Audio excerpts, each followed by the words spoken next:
For basically all of human history, there's been this one single principle that has governed everything we do, everything we build, even how we think. It's so fundamental, most of us don't even notice it's there. That principle? It's scarcity. And look, scarcity isn't just about not having enough stuff. It's way deeper than that. It's been this psychological and social operating system for our entire civilization. It has shaped our markets, our politics, and it's literally hardwired our brains to compete, to fear, and to constantly worry about survival. But what if that entire operating system is becoming obsolete? What if this huge change isn't happening because of some new ideology or political movement, but because our actual real-world technological capabilities are making scarcity an outdated design choice? That's the big question we're diving into today. To really get this shift, we have to look at the world we're coming from. A good way to think of it is as Day 2 civilization. This is the industrial era, a world built completely on the logic of scarcity, of extraction, and competition. It's the system we all grew up in. Now, the scarcity mindset wasn't some kind of mistake. It was actually an incredibly effective survival program. In an environment where things were genuinely limited, being vigilant, being competitive, and focusing on the short term, that made perfect sense. Honestly, it's what got us here. So here's the real contrast between the world we're leaving and the one we seem to be entering. Day 2 logic, it's all about competition and fear. But a new Day 3 logic is starting to emerge, and this one is based on cooperation and the very real possibility of human flourishing. You could say this is the fundamental conflict of our time. So why is all this happening right now? Well, like the subtitle says, this isn't just wishful thinking. The very foundations of scarcity are being eroded by some really powerful structural forces. These 5 forces are all working together to make that old model obsolete. First up, the cost to produce essential things is just plummeting. Second, automation is starting to break the link between human labor and basic survival.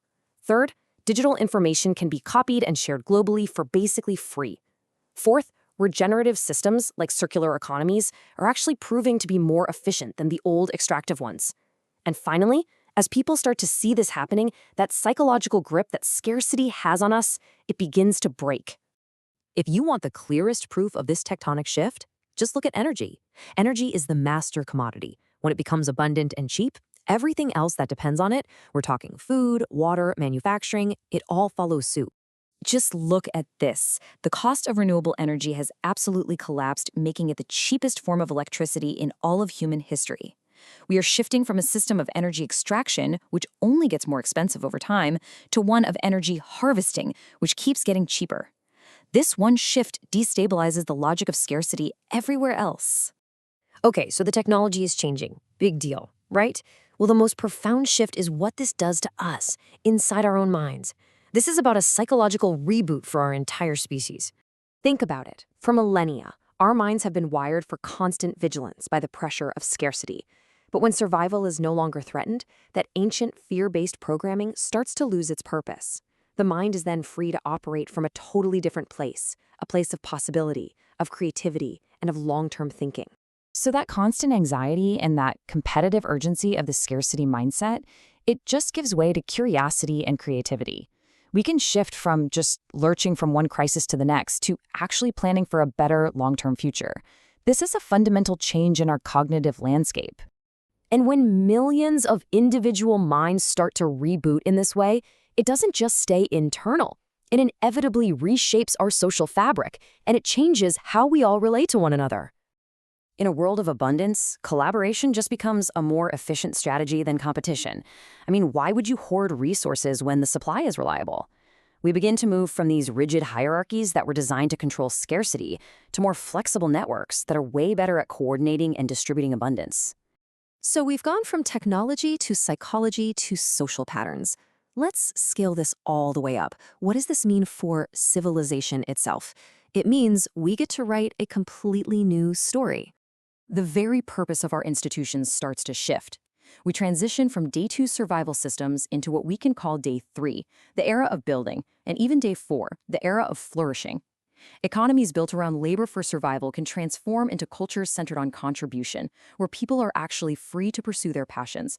Competition between nations has to give way to planetary coordination to solve global challenges. We can move from just managing survival to actively cultivating human and ecological flourishing. And that is the key takeaway here. We are not just talking about an upgrade to the system, we're talking about a fundamental evolution in what it even means to be human on this planet. This quote just reframes the entire challenge perfectly. We have the technologies of abundance. The bottleneck isn't invention anymore. It's us. It's the time it takes for our culture, our institutions, and our own minds to mature into this new reality. So the crucial point is this: when the majority of humanity is freed from the daily grind of survival, it's not just an economic change. It represents an evolutionary leap, a moment where our species can finally orient itself toward purpose, toward creativity, and planetary stewardship. And that leaves us with the ultimate question. For pretty much the first time in history, we have the freedom to consciously design our future. So, with survival taken care of, who and what do we want to become?